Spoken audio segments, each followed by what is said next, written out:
अस्सलामु अलैकुम वरहमतुल्लाहि वबरकातुहू। आज हम जानेंगे कि आया इलाज करना या परहेज़ करना ये तवक्कुल के ख़िलाफ़ तो नहीं है, और नेज़ ये कि क्या ये सुन्नत अमल नहीं है, इलाज करना या परहेज़ करना ये सुन्नत के मुनाफ़ी तो नहीं है। तो बसा औक़ात जब हम इलाज करवा रहे होते हैं तो हमें बड़े बुज़ुर्गों से भी ये सुनने को मिलता है कि तुम फ़लाँ हॉस्पिटल या फ़लाँ जगह इलाज के लिए क्यों जाते हो, तुम्हें अल्लाह ताला पर भरोसा रखना चाहिए, खुद ही वो शिफ़ा देगा तो शिफ़ा हो जाएगी। और बसा औक़ात तो काफ़ी दीनदार लोगों को भी ये बातें करते हुए सुना जा सकता है और सुना जाता है। ऐसे ही परहेज़ के मामले में भी कहा जाता है कि परहेज़ करते हो, ये कुछ नहीं करने वाला, बल्कि अल्लाह ताला की ज़ात पे भरोसा रखो। तो दीन का इसमें कोई हिस्सा नहीं है, बल्कि इलाज करना, परहेज़ करना ये सुन्नत नबी सल्लल्लाहु अलैहि वसल्लम है। और आप लोगों के लिए खुशखबरी है कि अगर आप इलाज करते हैं या परहेज़ करते हैं और उसे सुन्नत जान के करते हैं तो आपको सुन्नत को निभाने का और सुन्नत को उजागर करने का सवाब भी मिलेगा, और उसके साथ इंशाअल्लाहुल अज़ीज़ आपकी बीमारी से आपको शिफ़ा भी मिलेगी। तो इलाज के सिलसिले में नबी अलैहिस्सलाम की हदीस मुबारका का मफ़हूम है कि नबी अलैहिस्सलाम ने एक औरत से फ़रमाया कि तुम अपनी औलादों को उनके तालू दबाकर क्यों तकलीफ़ देती हो, बल्कि तुम पुश्त बहरी से इलाज क्यों नहीं करती।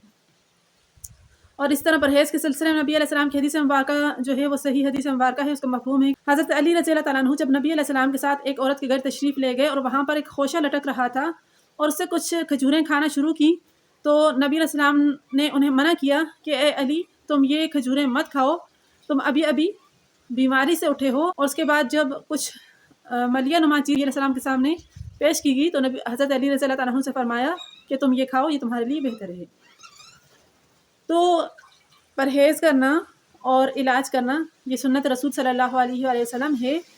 और तवक्कुल जिसको इसके मनाफ़ी कहा जाता है, तो उस सिलसिले में हज़रत अबू बकर रज़ियल्लाहु ताला अन्हु से जब किसी ने पूछा कि तवक्कुल क्या है, अल्लाह ताला की ज़ात पर भरोसा रखना क्या है, तो हज़रत अबू बकर सिद्दीक़ रज़ियल्लाहु ताला अन्हु ने फ़रमाया कि तवक्कुल ये है कि तुम दाना को खेती में यानी बीज को खेती में बोने के बाद अल्लाह ताला की ज़ात पे यकीन रखो कि वो उसे उगाएगा और पौधा बनाएगा, और इसी तरह ऊँट को बाँधने के बाद यकीन रखो कि उसकी हिफाज़त अल्लाह ताला की ज़ात करेगी।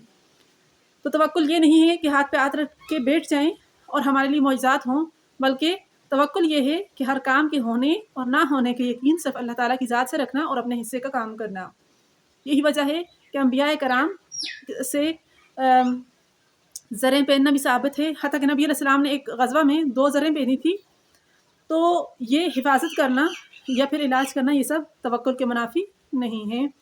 और दूसरी बात ये कि जो आपसे कहें कि इलाज क्यों करते हो, तो उन्हें कहें कि फिर आप रोज़ी के लिए तग्गू दो क्यों करते हो? रोज़ी भी तो अल्लाह ताला की ज़ात ने वादा किया है वो देंगे, तो फिर रोज़ी के लिए तग्गू दो करना भी उसी में आ जाएगा, हालाँकि ऐसा नहीं है।